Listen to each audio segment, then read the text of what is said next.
मकान का रहस्य भाग 10। आखिरकार नींद से मेरी आंखें बोझिल होने लगे। मैंने इसका कारण धीमा प्रकाश, रहस्यमय वातावरण, सुलगते कणों तथा अगरबत्तियों के धुएं माना। जैसे जैसे धनीराम का अनुष्ठान आगे बढ़ा, वैसे वैसे मैं वहां से दूर होता चला गया। मेरे कानों में दिन के समय मामूली और तौर पर गूंजने वाली मक्खियां, मच्छरों के भिनभिनाहट जैसी आवाज दोबारा तेज सुनाई देने लगी। मेरे आसपास की चीजें लगातार धुंधली होने लगी।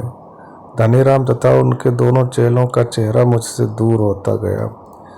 एकाएक उसकी बुदबुदाहट भी सुनाई देनी बंद हो गई। चारों ओर सन्नाटा छा गया। एकाएक मेरी तंद्रा भंग हुई। मुझे गाने की आवाज सुनाई दी। कोई मुझे गीत गाकर बुला रहा था। कौन होगा? मैं इस समय कहीं नहीं जाने वाली। मुझे झूला झूलने में बेहद मज़ा आ रहा था। मैं पींगे बढ़ाने की कोशिश करती, परंतु रस्सी थोड़ा आगे जाकर एक ही स्थान पर गोल गोल घूमने लगती थी। मैंने महसूस किया कि मुझे कोई अपनी ओर खींचने की कोशिश कर रहा है। मैं झल्ला उठी। उसी समय मेरे नथुनों में अजीब सा कसैला बदबूदार धुआं टकराया। यह धुआं आनंददायक न होकर मेरी बेचैनी बढ़ाने वाली थी। मैंने अपनी आंखें खोली। ओह, तो यह धनीराम है। अभी भी मेरे घर में जमा हुआ है। वह धुएं के बीच बैठा था। आग के पास सिर्फ कटा मुर्गा पड़ा था तथा उसके दोनों चेले शराब पी रहे थे। मुझे उसकी गंध भली मालूम हुई। इससे मुझे धूप तथा अगरबत्तियों की दुर्गंध से थोड़ी राहत मिली। धूप तथा अगरबत्तियों का धुआं मुझे खींच रहा था मेरे घर की ओर। मैं ना चाहते हुए भी उधर खिंचती चली गई। मैं धनीराम के सामने जाकर बैठ गई।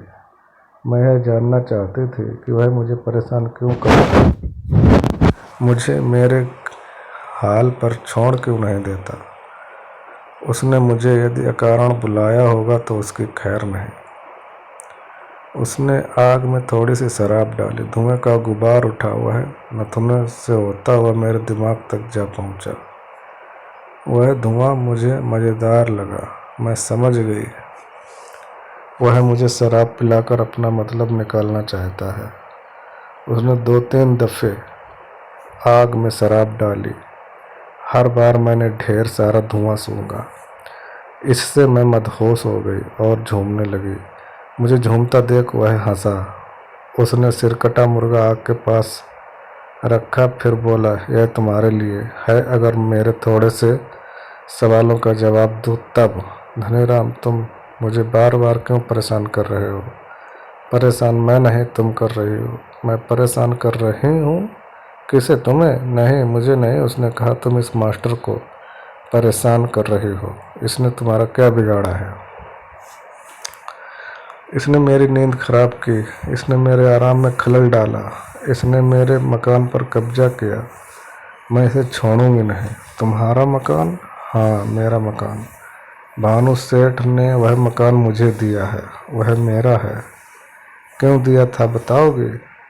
क्यों बताऊं? तुम्हारी गुलाम हूँ क्या? मर्जी तुम्हारी, ना बताओ। यह तो बता सकती हो कि तुम कौन हो।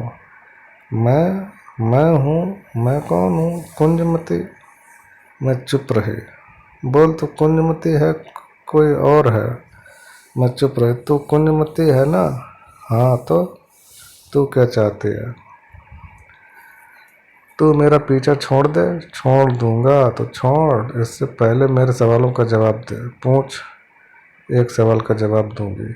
तू प्रेतनी क्यों हुई? तेरे मुंह में खाक धनीराम। मैं नहीं, तेरी अम्मा प्रेतनी, तुम्हारी बुआ प्रेतनी। और बस कर, धनीराम चीखा। मेरे सवाल का जवाब दे। मेरे पास उसके सवाल का जवाब नहीं था। मुझे उसके ऊपर बहुत गुस्सा आया। मैं चुप रही। बता, जल्दी बता, वरना तुझे जलाकर भस्म कर दूंगा। अरे जा, मैं हाथ नचाकर बोली। आया बड़ा जलाने वाला। कभी अपना मुंह देखा है शीशे में? रात का तीसरा पहर शुरू हुआ। इस समय मैंने अपने को बेहद ताकतवर अनुभव किया। मैं इस वक्त धनीराम का घेरा तोड़ सकती थी। जो उसने मेरे चारों ओर खींचा हुआ था। यदि मैं इस समय जाना चाहूँ तो वह मुझे नहीं रोक पाएगा। वह कुछ कहने या करने का मौका दिए बिना मैं हवा में ऊपर उठी और पलक झपकते ही मैं अपने पलाश वृक्ष के ऊपर जा बैठी। मेरे सामने छोटी सी रस्सी बंधी थी। मुझे झूला झूलने की इच्छा हुई।